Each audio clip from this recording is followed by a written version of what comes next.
All right, guys. So, welcome to IEPPV Live. This is, I think, our sixth episode. We've got Tim Engle standing by, and we're going to talk about smoke and mirrors. We're going to talk about how he does his lighting in fashion and some of the creative things that he's done.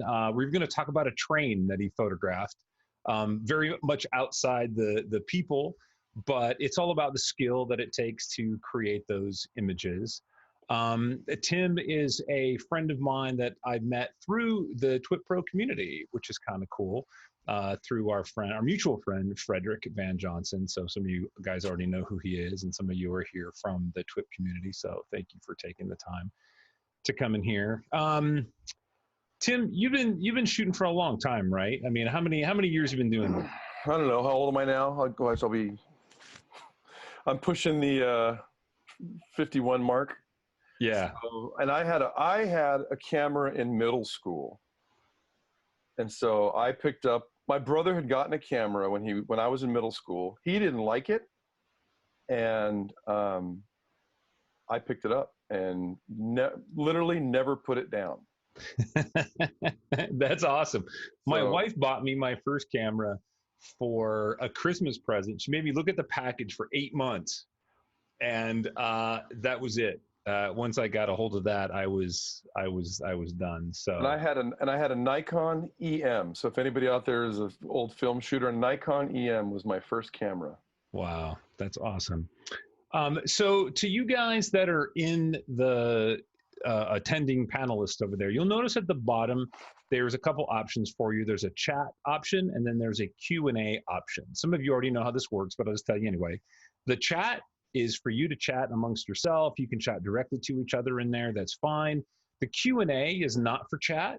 Keep the Q&A for questions, so you can type in a question, and that helps us sort of organize any of the things that you guys may have questions about. So feel free to throw anything and everything in there.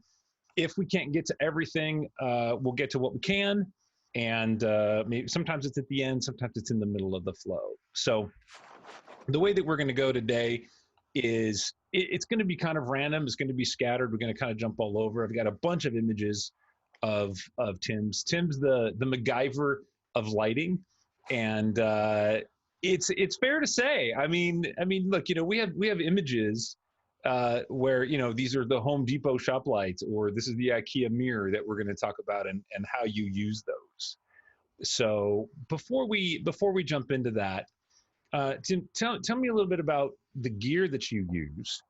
I mean, I know what you use, and it's interesting because gear gets us somewhere, but it's not the only thing that we need. But you've stuck with some gear for a particular reason over time, and we chatted about this a little bit before. Yeah, and I'm gonna go back and say that there's definitely an evolution as to why it happened, and it's like, had I won the lottery out of the gate, who knows if it would have evolved the same way. So I have 4 kids. My youngest son just graduated high school. And so being a father of 4 and married 25 years, it's like, they get shoes before I get gear. So over the years, it's definitely my lighting style has arisen over the need to do things, but not having the resources or the funds to do it. And I always was frustrated by the discussion of like, oh, you got to have pro photo lights, you got to have this. And I always felt like, if it was about competing with a checkbook, I would have been out a long time ago. So, the shop light part, that started because I had bought a shop light for the garage, and my daughter, who at the time was young, my oldest daughter, and she was the same height as the shop light at the time. So she was holding it next to her. And I plugged it in to look at the light and was stunned by how the light lit her up. And this is going back to when the bulbs had a green shift or a pink shift or any of those kind of things. And so I'm like, well, okay, wait a minute, this could be a light. So that was the first kind of foray into the shop lights. And over the years, I feel like I've opened my eyes to alternative lights. And realize that they can do things that even expensive lights now couldn't do. There's a good example of true shop lights, and you can see it in the eyes. It's like the 2 little strips. Yep. you know, way back in the beginning, I didn't have color corrected bulbs. Actually, I had to order them special. And thank goodness now you can get color corrected bulbs for, you know, $3.75. You know, they used to be 18 bucks. But that was kind of the evolution of the shop lights. So it really just arose out of a desire to do cool stuff without having the funds to do it, and willing to experiment. Right, right. So, I mean, even if you didn't have the color corrected shop lights, though, today it wouldn't be hard to color calibrate, right? Unless you were trying to match some specific color you had mixed. No, You could just shoot a gray card and you could color balance to that. So, totally. Because light is light, right? I mean, once you understand how it works. Yeah, and I still have, and I even to this day, I still have a color checker that I use on the first shot. So I'll still put that in just to make sure and I know the numbers and where I need to be at. This is a fine art series that you're looking at now. This is paint, so there's no digital work in this. This was about 13 hours of painting. And the original discussion with this guy was, you know, he wanted to do a series of images over time, over time that held up together. That, you know, so the image we shot, you know, 5 years apart could still stand. So what we ended up doing is creating basically a box of shop lights. So I have 4 posts. At the time, I made the stands out of wood and pipe. And then I did hose clamps on them to attach the lights to it. And then, so they're about 45 degree off, 45 degree behind her, and then one over the top of her. And I did have one C stand at the time that I used for the top light. Now, did you, in these images specifically, did you choose to use the shop lights because you didn't have other lights? You didn't have other high-end lights? This was the lights that you had available to you? Or did you choose to use these lights for this reason? I literally came up with the idea of, I chose the shop lights at this time because of what they could do. I also knew he had talked about using metallic paints. And having the metallic paints, you don't get the hot spots with the shop lights like you do with a strobe. And so it was just such a soft, even light, and it was repeatable. You know, it was something that I could set up and repeat with him almost exactly, because we, you know, the lights were the same distance from each person, and I knew exactly what we're doing. So all the images had a cohesive visual thread. So I always shot with the same lens. I tried to keep the f-stops consistent, and of course the lighting consistent on those. So when you say shop lights, you're talking about, you know, the long, you know, 4 foot, 6 foot, sometimes 8 foot long fluorescent tubes. Yeah, the 3 foot. I guess what are they? 3 foot that I get from? Yeah, the ones that, I mean, actually I get them at Walmart now, just because they're readily available, and I like the shape of the ones I get at Walmart better than the Home Depot ones right now. And I have probably like 7 like stacked on my shelf that I probably should throw out because the ballasts have given out. And then I've actually ended up attaching them to IV poles, and so that they can wheel around the studio and raise and lower. And I got the IV poles on Amazon, or no, it's eBay, and those are 22 bucks, and they make perfect stands for those. So what is one of your favorite, we'll say, you know, not necessarily least expensive, but what would you say is one of your favorite non-traditional photography tools? Because I would say that, you know, shop lights from Walmart or Home Depot or someplace like that is a non-traditional, you know, photographic tool, right? I mean, you don't see those at trade shows. For sure. No, I mean, you see LED lights now, and you see essentially the same shape light for hundreds of dollars that are LEDs now. Mm-hmm. But you know, my favorite light that's non-traditional, I mean, it would have to be a shop light or a mirror, you know, or a $5 Walmart mirror or a $15 IKEA mirror or something. You know, that there's qualities that I get out of both of those things that after all of these years, and I have, you know, badass lights now. I have Fodex lights now that I've over time collected. And so there's a good shot of a mirror outside my studio getting broadcast back inside to the psych wall. Yeah, this is one of my favorite shots that, and I've seen, you know, a handful that you submitted, but and this is one of my favorite shots that you've done because one, it's such an amazingly lit image, and then, you know, knowing that you didn't do it with a whole ton of fancy lights, you did it, you know, with a mirror that you're reflecting sunlight from the outside into your shop. Yeah.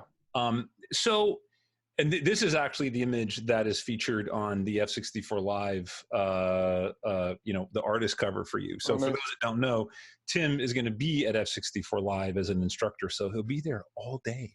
So he will be able to show you how he does all this kind of stuff. Maybe we'll see if you're good. Damn, everybody picks on me. I'm good with it. Right. But this is just one of my favorite shots to see, because I think that in an industry where we're constantly marketed to, we're constantly shown, all this gear, and you have to have, and at some point, your experience level says, well, okay, maybe I do need to have that, and this just shows that you really don't. I mean, it's an understanding of how light works. So, in a nutshell, as much as you can, how is it that you see light? How is it that you understand, oh, I'm going to grab a mirror instead of set up a giant parabolic reflector? I mean, at some point you have an understanding of the photons that are lighting our subjects. Yeah, and I think it's such a like absolute hunger and curiosity as to what stuff does for that. I am a voracious visual consumer. Like the amount of images that I pour through every single day, I think would stun most people. I'm constantly between Pinterest and Instagram, Behance, and just like my own searching. I'm looking at light constantly, and I'm analyzing light. It's always fascinating to me. I mean, you can go all the way back to me in high school with my dad's work lights from, that either clamped onto stuff, and those were my first lights that I had as a kid even, to using the halogen work lights for stuff. And so, I was working with those things early on. And I mean, to tell you how much experimenting I did back in the days when there was this stuff called film, I would shoot a roll of film on a white dry erase board. I would write the metadata. I say metadata, because I have lack of a better term. I'd write the information on a white erase board. My friends would hold it. I would photograph that for the first shot. I would do the little shoot. I would get the little developing over on the corner next to Rayleigh's, the little 1 hour guy. And with every roll, you got the sticky album, right? Right. And so then I would make my albums of test shots. And so I had these albums of all this lighting things that I did as a kid. I wish I still had them. I don't know where they are. That is so awesome. In the other room, I have a 3-ring binder of all my contact sheets of all the experiments that I did. And I used to, when I wanted to learn how to use lights and do portraits when I was much younger, I had a teddy bear that I put on the couch. And I pointed a light at every direction possible, wrote down I still have all the notes. It's crazy. I still have all the notes, just so I could go back and go, okay, frame 72. Oh, that light. Okay, that was, and then each image cost you money, right? So you had to really, so you really had to work hard to make sure that each time you took a shot and just drive that info into your head. Yeah. So, and I think so, it's just been a hunger for light. I mean, I constantly am looking at gadgets and tools and light and seeing what they can do. And I mean, we're like in the golden age of LED now. It's like, it's never been so amazing to like go and randomly look for LED lights on Amazon, and see what weird things you can get. I mean, I've even built stuff for commercial accounts where, going back to like the HTC stuff. So I'd shot for HTC for 2.5 years. And if, the little secret behind a lot of that stuff is you don't get functional phones. You don't get phones with guts in them. You get these shells of phones that have registration marks on it that's going to get the images dropped in later. And so what I ended up doing is I built an LED small panel, and the wire and it gave a blue cast to it. So if somebody's looking at the phone, there was actually a cast from that. And then I ran the wires up her arm down to a battery pack in her pocket, so that I had light.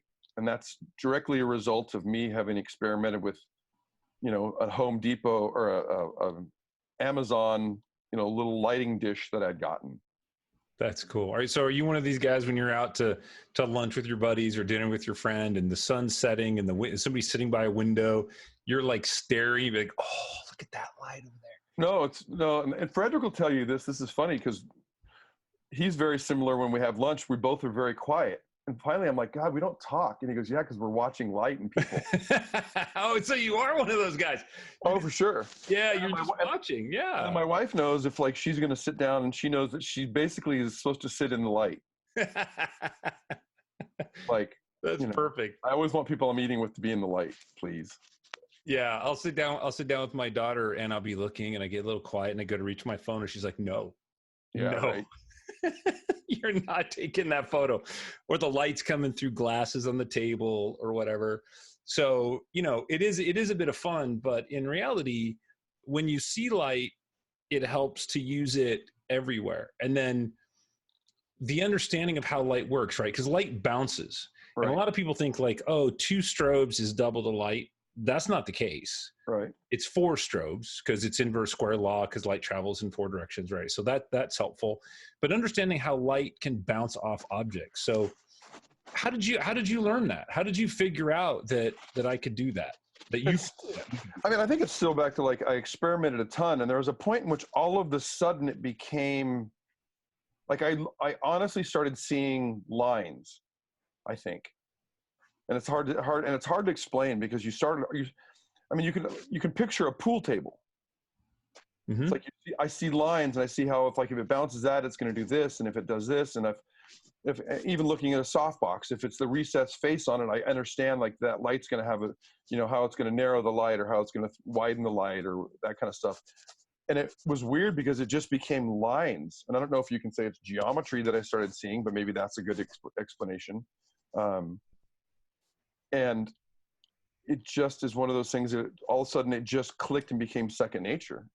Right. I mean, for me, walking into a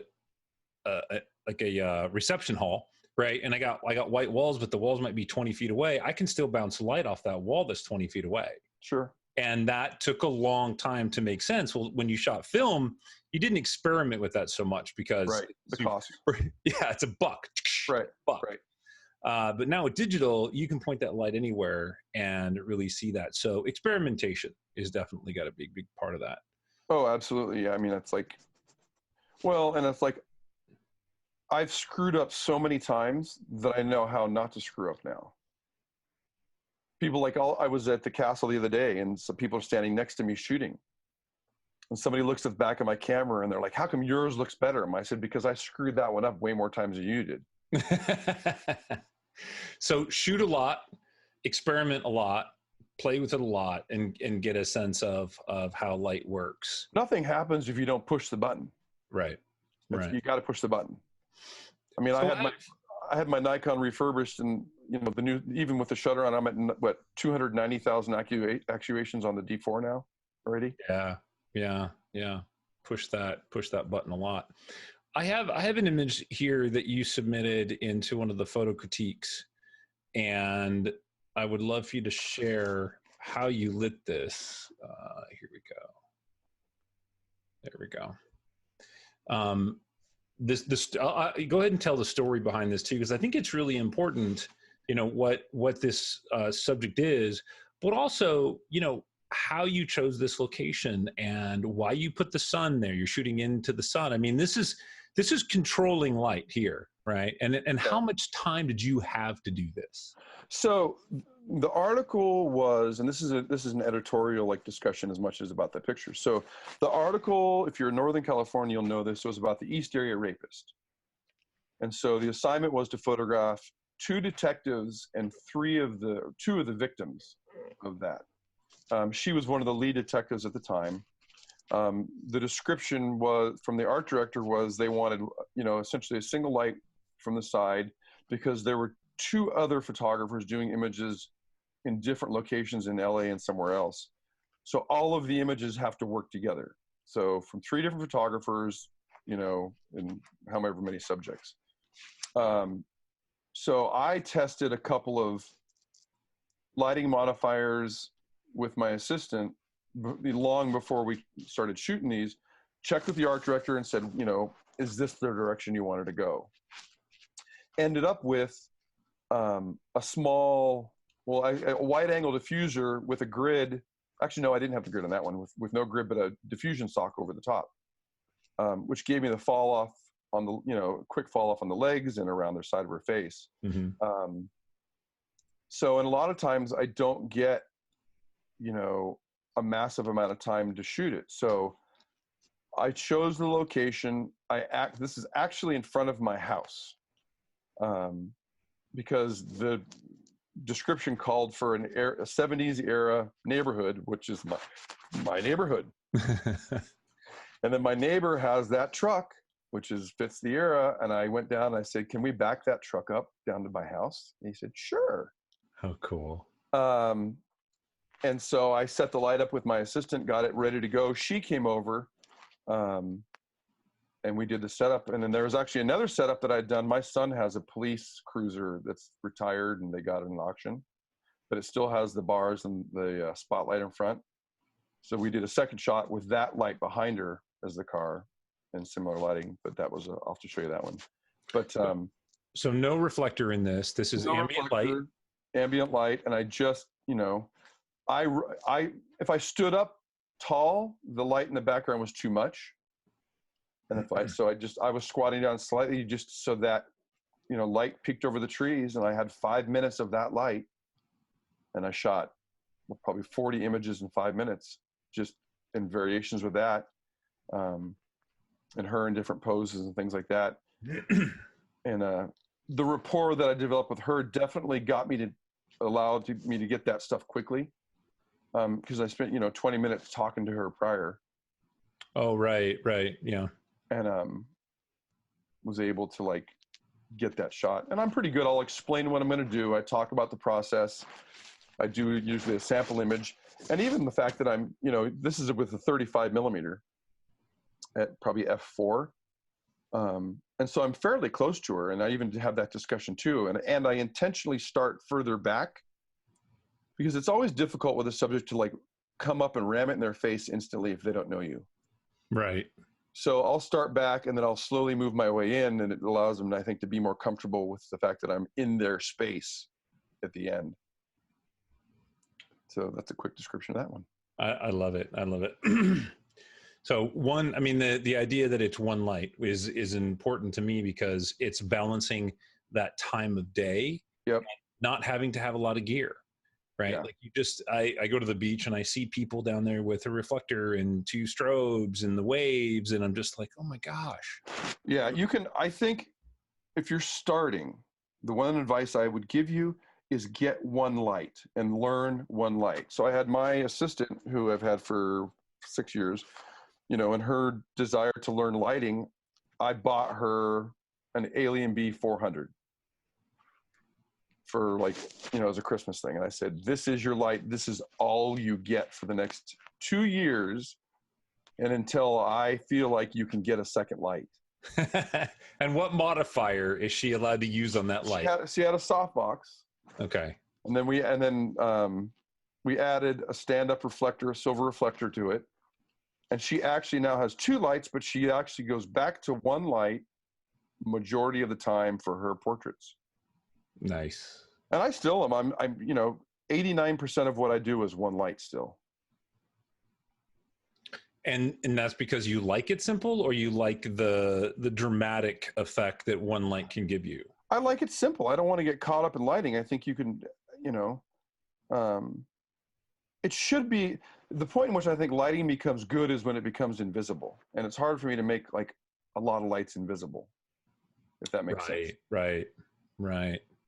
So, okay. So you answered my question about gear recommended for beginners. So somebody who's beginning like an Alien B, something like that, what was that, 400 watt seconds? Yeah, I think Alien B 400. I mean, it's hard to go wrong with those. Now they're the Digi-Vs, which are the LED modeling lights on them. Those things are rock solid. Their customer support for those things is amazing. I still have my original Alien B cans that had 3 stops. They're white. Oh, I had those. And I still work. Those things are great. For those that don't know, they had a traditional incandescent light bulb as a modeling light. Yep. And they had the flash tube behind the bulb, so it diffused it a little bit. It was a big dish, and you had 3 buttons on the back, 1/3, 2/3, and full power. That was it. And man, I got a massive amount of mileage out of those. Yeah, I did too. And yeah, and of course they had to be corded. There wasn't a trigger. You had to like plug it into the camera Yep. with Yep. a stereo plug on the one end. So Yeah, that's fantastic. So basically, we need to take away all the fancy gear everybody has that wants to learn, right? And you got to go back to basic stuff. Put all the cool stuff away and go back to basic. One light, one softbox. Maybe a reflector. Get a mirror from IKEA.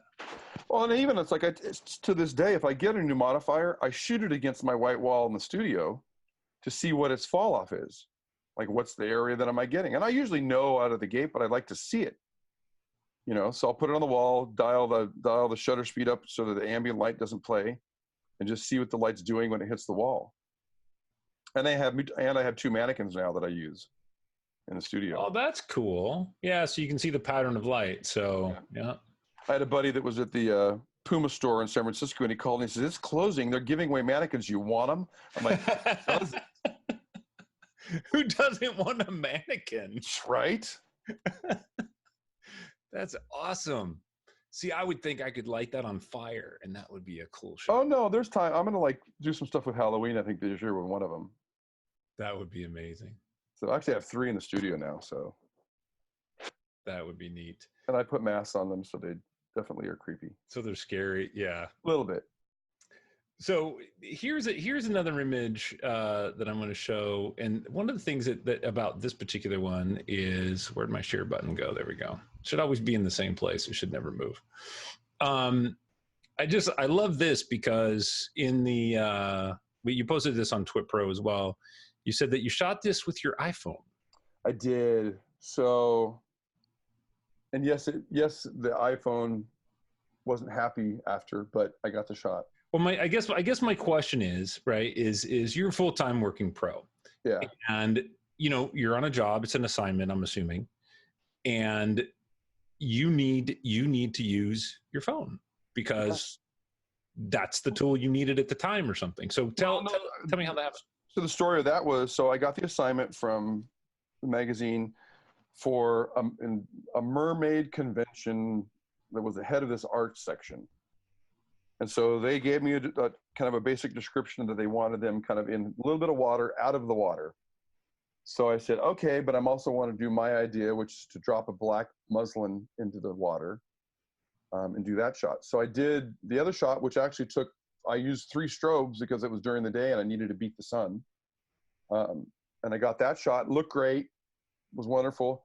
And I said, okay, now I want to try my shot, which is in the water. I actually had gotten from Best Buy a Fuji underwater camera for about $160, thinking that would work. So got everything set up, got in the water, shot with the Fuji, looked at the back, and it was terrible. Turns out the Fuji has no ability on that camera to adjust manually. So it's looking at black and overexposing. Oh. So it was just, the images were terrible. So I'm like, all right. And I'm like, iPhone's waterproof. Kind of. So, and of course the trick with the iPhone is like, it's waterproof, but it's not, I guess, I don't know what the verbiage is, but not water resistance, meaning that if I put my arm in the water with it, it's going to be fine for the most part. If I start to go into depth is where it starts to get into issues. So I'm shooting, and of course you have to do the volume button to shoot it because there's no touch response. And I have an app that actually shoots raw images. So I have Huddle, I think is the app or whatever it is, that shoots raw images. So I got it all dialed in, got the exposure set okay. Got down there, was shooting, and then I look up and I realize I'm sinking the entire time I'm shooting. And so I'm like, oops. So I look up and it's like, I'm pretty deep here. It's a 12-foot pool, let's put it that way. So come back up, went back down, did some more shots, got the iPhone out of the water, rinsed it off, make sure there's no chlorine in it, and actually got home, put it in a bag of rice just for the hell of it. And it was being fine, I thought, but then it turns out the Face ID wasn't working. So long story short, I was able to have it replaced by Apple, luckily. So. Oh, man. But it got the shot, and I'm 100% satisfied. And the magazine said, "Oh, we want that shot." So that's the one that's running. I love that. I love that story. I mean, the image is great, But I love the fact that, it didn't require, an $8,000 housing and, just all that fluff around creating an image, right? Like there is a simple image in probably every shot. And then you can layer complexity on top of that. You can add more and more light. You can add more and more, models or stuff like that. It just gets more complicated with the more gear you add. Oh, for sure. No, I think it's like the old Occam's razor. It's like that's, the simple solution is typically the best. I mean, when in doubt, I go simple on almost all the stuff I do. You and I were chatting the other day, and you brought up a really interesting point. I think the way that you said it, you said, "What would photography look like if we started with digital?" Yeah. Yeah, for sure. And I thought that was a really neat thing to think about, because so many of the rules that we have, like full frame, that came from film. The dark room, the way that we dodge and burn things, the thought process. You've thought about this a little bit. I mean, what would you think? What do you think it would look like? Oh, for sure. I think that's like, I think the form factor, even in the cameras, would not be the same. It's like, if we started with just digital and that was the evolution of it, we would probably start with a box of some sort of light gathering thing with a lens on the front of it. I always want to know why my sensor isn't square. I mean, the image circle from my lens is round, right. but it's got a horizontal ratio. Like, I want square. I want to crop that. Yeah, I mean, it's like, we wouldn't have the same verbiage. We wouldn't call it what we call it. We wouldn't, the theories wouldn't be the same in discussions. We probably wouldn't have an ISO setting. We probably would, So it's, yeah, I think you absolutely could get crazy with the idea that what would it be without film evolution? So you post a lot of like fashion models, but you do a lot of sports and stuff too, right? Like today, you said you photographed a lot of dancers, yeah, ballet dancers today. Ballet dancers. So is that your core business? Is like the ballet, the sports? Well, core business is probably like executive CEOs and like that kind of stuff, business stuff. Okay. Which is not necessarily stuff that is glamorous and exciting. I mean, there's times the editorial stuff I'm very, I'm more happy with than some of the model stuff. And in some cases, the rights to the image maintain with the corporation or things like that. So I'm very limited in some things that I post on that front because it's their stuff. So what do you do to keep your work fresh? I mean, what are you doing to play, basically, when you create work for Tim? Because you have a client come in and they say, "Hey, I want this." Yeah, and I think the play is like a huge piece of moving forward and being successful commercially, because I can't play on a commercial set. I have to go in with something that I can repeat and that's solid, that will get the job done in the most timely fashion possible, and that will work. I can't fail. There's no failing in commercial stuff, right? So back to the play thing, I'm constantly trying different things with light. And that comes back to being an image connoisseur. It's like I'm constantly looking at stuff, dissecting things, figuring out how it happened, and trying to replicate it and make it my own. And then once I feel that typically my rule is I have to execute some sort of technical thing 3 times on my own before I'll offer it up commercially. Because I feel like I don't want to be in a scenario where I did it that one time and God, how did I do it? I forget. Geez, where was that? What was that number? So, example of the sports stuff. It's like, so my son's football team, I wanted to do some cool portraits with them. So what do? I pull a white background out to the end zone and some lights. And I photographed him after a game. It just so happened that was a loss. So that the expressions I got from him were not an excited look. But that actually, I think, pushed into the image and made it more interesting, is that it wasn't this big smiley shot. It was a sweaty, defeated look. But that was a technique that I was able to replicate, and then I had commercial clients asking for that for headshots. Oh, nice. So imagine, some of the attendees, let's say they're trying to build their business, and they're looking at going out and maybe building a portfolio, or building a set of images that are going to be something that a client is going to look at and have an interest in. Yeah. what would you suggest that they do? Like, how do they start that, right? Like, how would you say, okay, if you want to break into doing corporate portraits or even family portraits or maybe sports, how do they begin? You got to start shooting people you know. You got to start shooting what's around you. What was the whole Buddhist thing? Tend to the part of the garden you can touch. Right? That's good. Tend to the people that are around you within arm's reach.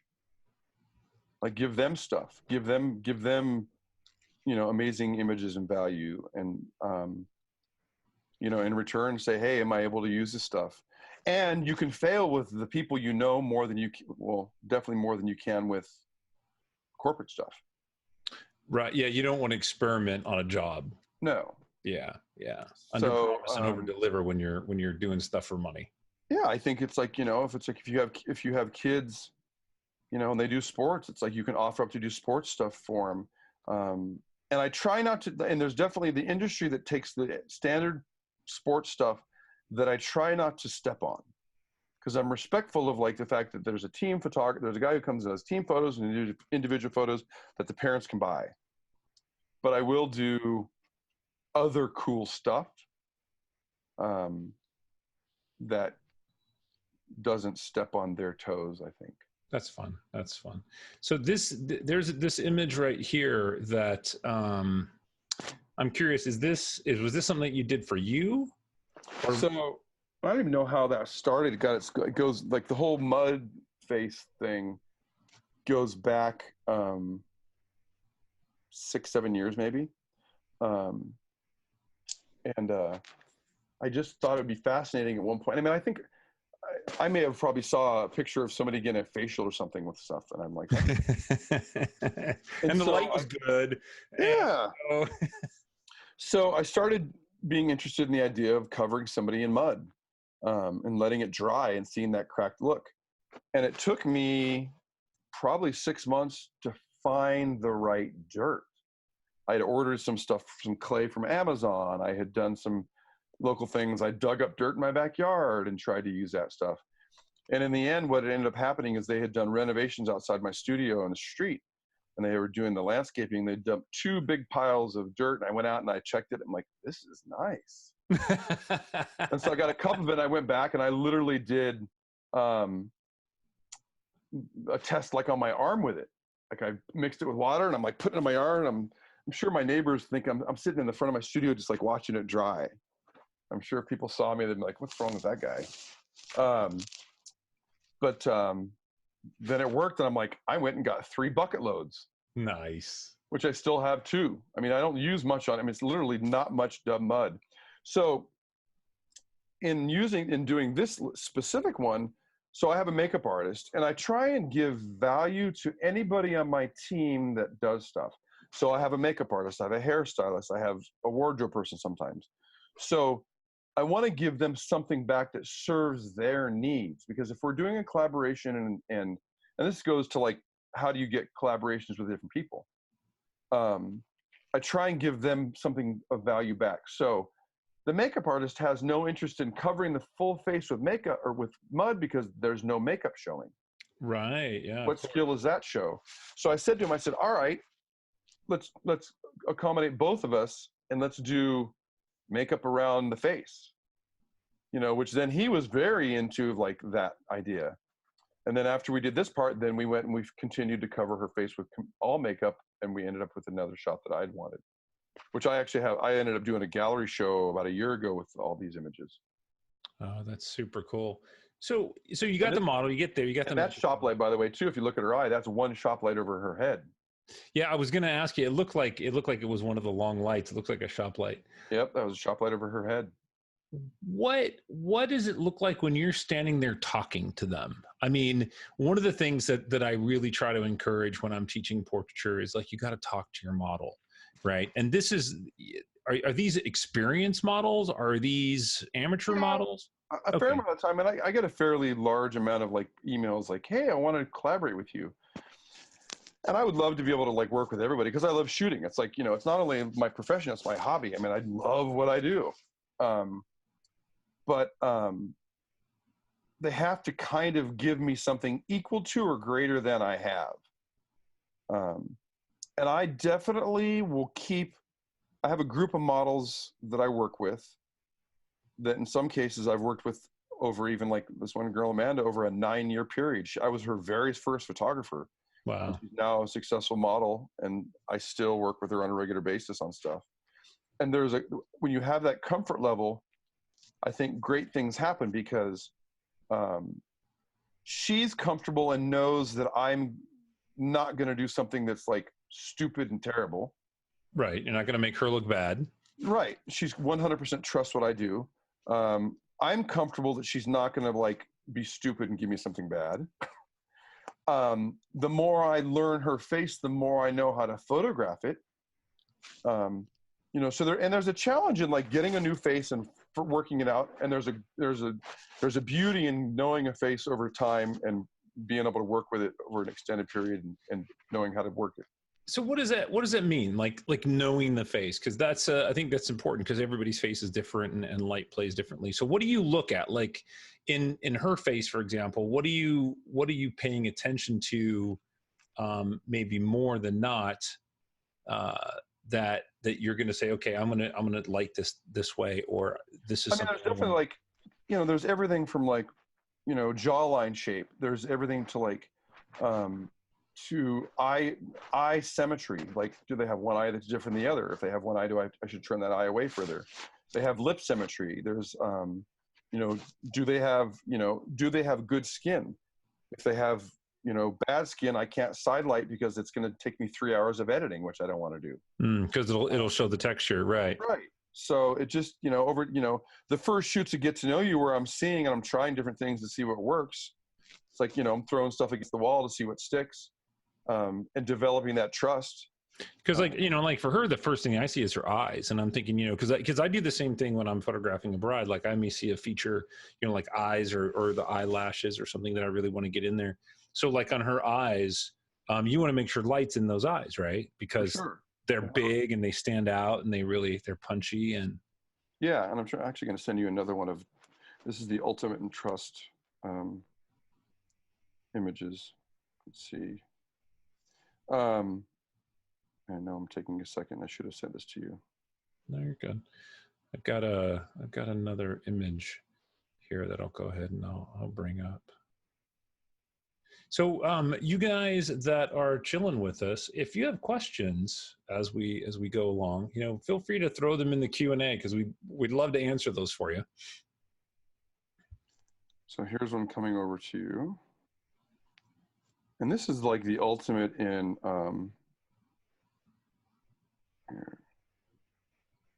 this is the ultimate in like trust and like and teamwork for a model and a photographer. Oh, right. Yeah, let me share this one.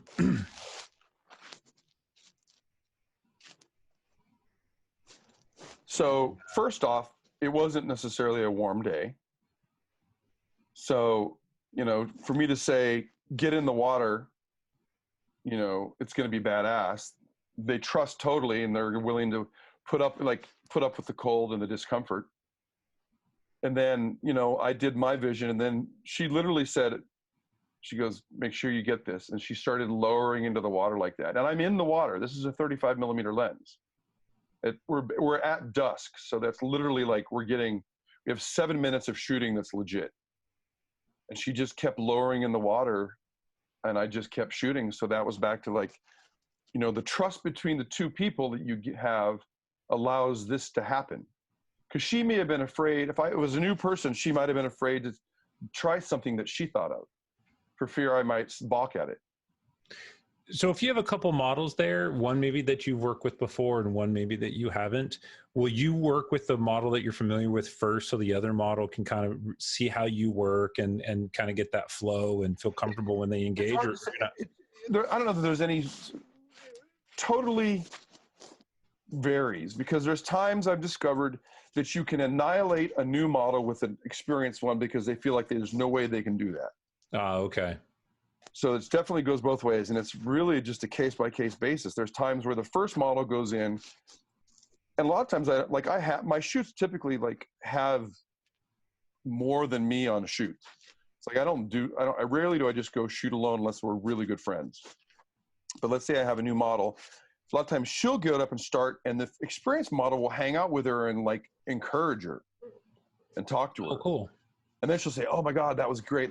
And then when they come in, now there's like this rapport between the two that she doesn't feel as intimidated by this other girl who's doing amazing stuff.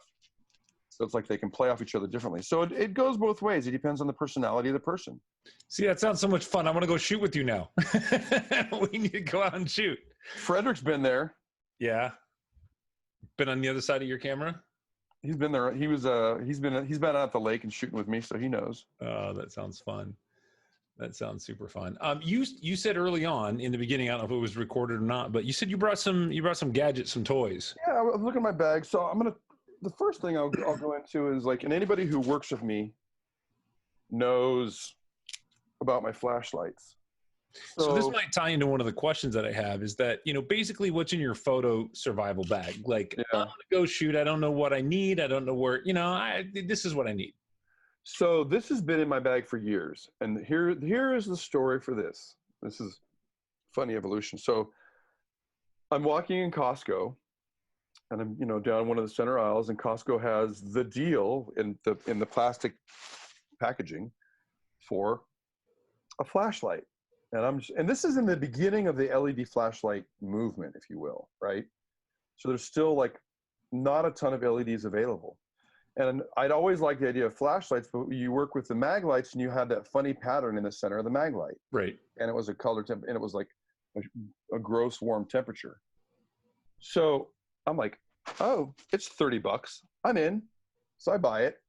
I get it home and I stick it in my bag with the intent that it's going to be in my bag to use it if I need to see in the dark for my bag. So I'm doing that, and I was up in Tahoe at Squaw Valley at a family cabin, and I was shooting. We'd done a workshop up there, and I pulled it out and I shined it as a main light in the face, like held it above the camera, and was stunned at how smooth the pattern was, how accurate the color temperature was in this thing. So I started shooting portraits with this stuff. And this is back when Flickr was the thing. And I posted on Flickr, and I tagged the brand of the flashlight and the manufacturer. And so probably like 4 months later goes by, and I get an email on Flickr, and it says, "How is this flashlight? Explain what you're saying when you say this is an LED lenser." And I took a picture. Somebody took of me of you doing it. I said, "Oh, I use this as my main light." And they said, "We'd like to talk to you." I said, "Okay." You're like, oh no. And she said, "But what's your email?" So I give her the email. And so she replies to it with like stuff. And of course, in the signature, it says marketing LED lenser. So the flashlight company. So I started a discussion with them. And then I get an email from the inventor of the flashlight. And he says, "I'm going to send you some prototypes." I'm like, "Okay." Free? Okay. I get in the mail from Japan 7 flashlights with ungodly power and different color temperatures, and blue and red and green. And he says, "They're yours. Just shoot with them. Give me your opinion and do that." So I did. I started shooting with them, doing stuff with them.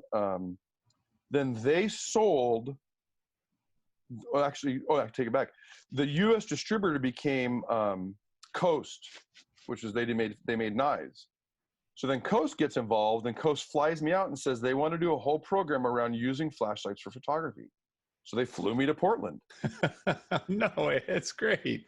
And so we started the ball rolling on all that stuff. We were going to had a good plan written up. I started some ad stuff that was said, a new way of seeing light, all this kind of stuff we'd worked on. Then LED Lenser got bought by Leatherman.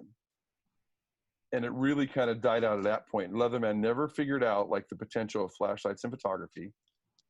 Although like some Lowell kind of like picked up some of the mantle, but still I don't think they worked as well as these. So these are LED Lensers. This is the P7S version, which I think they're still out there available. And it focuses, right? You know, the comes in and out, focuses, insanely bright. And they also have the version that's true LED colors that change to true LED when you dial them. And these in a bag, so I have used these on shoots more than you would believe. So a month ago, I'm at a casino shooting, and they want the models to hold martini glasses and drinks, right? Well, if you just hold a drink and there's light coming from the front, the glass doesn't glow. You have to backlight the glass, right? So I take my C-stand with my super clamp, put my flashlight on it, put the beam on, and hit the back of the little glass with the flashlight, and done. And Dang. so, you know. You know, I'm a flashlight addict now, so now I got to go find those because I got boxes of flashlights. I got a flashlight. Oh, no, if I pulled out my case of flashlights, you would have total flashlight envy. Well, when you come down. That's right. So then my other thing in the kit that's fairly new now is, and this is back to just I like light stuff. This is like a $30 LED panel that, again, is crazy bright, that I can light paint with. I can mount and stuff. I've used it as kickers. And a lot of times, you know, with high ISO, I can get away with pumping ISO up and making these play. I used these on a pool shoot recently where I just wanted to edge, like I literally wanted like a pot, you know, a planter pot, like a large pot. I just wanted an edge light. I had a black hole, and this is the light that I use for that. And then another piece of that arsenal is, this is a closet light. So it mounts in a closet, but it so happens to be USB plug-in and dimmable, and light and temperature changes or flashes, which is worthless. So, and it's got a magnetic attachment to it, which, I'll be darned, goes on my C-stand. So well, $29 on this one. Turn it off. There we go. Yeah. So, and then the last thing is more expensive, but it's like, this is another one that's in my lighting kit now. And these actually been super helpful. So, and these are the Luma Cubes. Yeah, I love those. Which are crazy bright. And again, I use them as like edge lights on a shoot the other day down a bar. So they were sitting on the bar, just shooting down the edge of the bar, just so I had, like, again, back to rear lighting glass and, like, you know, hands. And sometimes all it takes is such a minute piece of light to separate somebody from the background. Right. Yeah. Yeah. You know, and that's the difference. It's like, you got to, like, and, you know, I'll do a test shot, and I'm usually tethered to the iPad, and I'll have, if it's me or my assistant, but we'll look through it, and I look for black holes in a shot, and I figure out what I can do to, like, fill those holes when I'm trying to structure a shot for a commercial client. And it's still, like I say, it starts with one light. We put one light up, and we go, oh, where's a hole? Oh, let's fill that hole. And it doesn't always have to be a strobe. It can be a flashlight or whatever. You know, it's just the right tool for the right job. You just don't know. Right, right. We got two questions floating in there. Joshua wants to know if you have any idea for a flexible flash bracket that would support 2 speed lights and a transmitter. Jesus, that's heavy. Yeah, I think that's why he's asking, because I think he just broke one. I mean, it's like, I guess, I haven't had a strobe bracket on my camera since my Bronica, and that was what is a speed frame? Was that what it was? Yeah, something like that. Yeah, strobe frame or something. Strobe frame. Yeah. And of course, it was square, so that I know they had the ones that rotated. So yeah, I think I might have to make you one, Joshua. We might have to weld you something that you can use. 3D printing. Yeah, that would be cool. And which would be interesting. It's like, if you wanted to do, like, I mean, how cool would it be if you could get a wide base on it that aimed down to a center point, like a convergence at like 5 foot. Yeah, that would be cool. Thomas is asking, what kind of modifiers do you carry? It depends on the strobe. So I'm a huge user of flash benders Yeah, those are cool. and grids. I mean, I haven't done. God, I have such a random bag of flashes now. I have a Metz, I have a Nikon, I have a Vivitar. It's like, it's just they're all, as one dies, I buy one that's like on sale. I have a flash point in there now, so I have 4 different flashes, and I'm using the Fodex, excuse me, triggers, so I can control them with that. But the flash benders are what I keep in there. So I have my light bag, which has flash benders. It has rubber bands. It has, gaffer tape. I have cinefoil in there to block stuff. It's like, and Home Depot's like more represented in that bag than anything, with clamps and different tapes and things like that, screwdrivers, and it's just like, Multi-tools. You got to be prepared. Like, in a lot of commercial environments, you walk in and you don't know what you're going to get. Yeah, for me on a wedding day, it's got to be lightweight because I got to carry it all. Right. So lume cubes, flashlights, Yeah. the Stofins are, the white boxes that go over the top of your strobes. Yeah. Those are really powerful. So, speaking of strobes, I wanted to end on this image because I think that it really speaks to, the ingenuity and understanding your light and equipment. And you didn't have a whole lot of crazy equipment with this one. And this is the train. Right. Did a bunch of light painting on. Strobe painting. I call it strobe painting. Strobe painting, yeah, but it's light painting. But I'm sure that everybody's kind of catching the whole vibe here. But it's that you don't need a whole crap ton of equipment to create amazing work and get a lot of amazing stuff done. Right. Did I get you the cover of that one? I have it. Yeah, I actually have it right here. Let me go. Okay, because that's a good sample. So the discussion of that is they wanted, was for this anniversary of the train museum, California Railroad Museum, right? This one, right? Yeah. So, and they didn't want it to look like it was in the museum. So it's like, it's in a museum. What do you want me to do? So, and this is a good one to dissect. So, and you can't, like, they say, okay, you get a 2-hour window right after we close, because if they stay, they have to pay somebody, right? So, there's limits to what we can get away with. So, and I don't have enough lights to light that big of a area. I mean, I basically have 4 lights, 4 strobes. So the idea of this one was okay, I'm going to strobe paint each piece of that. So I decided on the modifier. We did a few tests. I had a dish with a grid. I had a small strip box, and I had a small soft box. We actually ended up with the dish because it gave me greater output because of the silver interior. And I had a painter's pole that I use that goes super long, that is at Home Depot for $29.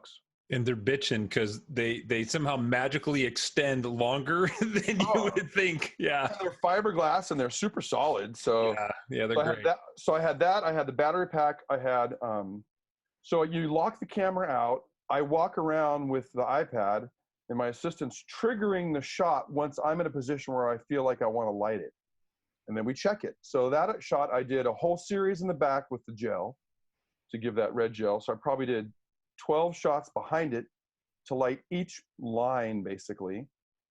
And then I did about 18 shots in front of it to light each piece of the train, from the wheels to the track to the front to the smokestack to the bells. And then, of course, I had to do the wall. So then I basically composited all those images into a final shot to make it look like it was a seamless paint. That's awesome. Same thing on that one. Yeah, I think at F64 Live, Jim Doyle, who's a commercial photographer who does a lot of architecture and stuff like that, he's going to show how to do light painting in a space, like how to light paint a building inside and outside. That's what. That's cool. Yeah. Yeah, and you know, the light painting thing comes down to when you don't have enough light to light an office building, or Right. 27 lights to light the hallways and all the things in a commercial building. It's the same thing. Totally. There's a photographer, Eric Curry, that does some absolutely amazing light painting. Once you see it, you'll recognize you've seen it before. Yeah, probably. It's iconic and beautiful. So, well, you know what? There we are. We're at our hour. I've run out of images, and you've added images, which is great because you threw some of that spontaneity in there. I love that. You know, guys, this is a chance for you to throw in any last minute questions if you have any last minute questions. If not, if you're a member of the TWIP Pro community, you can always go to twitpro.com, and you know, Tim is there. Mostly he's there. He's very accessible. You can reach him there. If you don't know what TWIP Pro is, go check it out. It's a cool little private community where, you know, there's no trolls. It's just a lot of people encourage each other in photography, and we've made some really, really great friends there. I think a good handful of my instructors for F64 are coming because of the TWIP Pro community. They're all coming from up north, which is great. Yeah, this is really goes. And then, of course, Tim, you can always get a hold of Tim. So, yeah. All right, bud. Yeah, I think if I'm going to give any parting shots, I think back to that, you have to be a fan of the image. It's like, you know, I don't think you can create in a bubble. Some people maybe can. I'm not that person. So be a voracious, you know, connoisseur of images, you know, and push the button. And the last thing I always tell you was, don't be a dick. That's funnier than you know to me. I'll tell you why someday. Okay. I have those signs around here at DBA. Well, and my history was, there was some photographers when I was starting out, when I was 17, 18 years old, that were total dicks to me. Yeah. And and it hurt, because you're this young photographer looking up to these guys. And it was devastating at the time. And so I just said I would never do that to somebody. Yeah. It only helps to share. It really does. It only helps to share. So. Well, the reality is, it's like, I'll tell anybody anything that I'm doing and how I'm doing it, because by the time you're doing it, I'm not doing it anymore. Right. So. Yeah. I don't have any fear of that stuff. That's awesome. Hey, Tim, thank you. Big applause from the crowd. Big applause. Thank you, guys. Thanks for hanging out.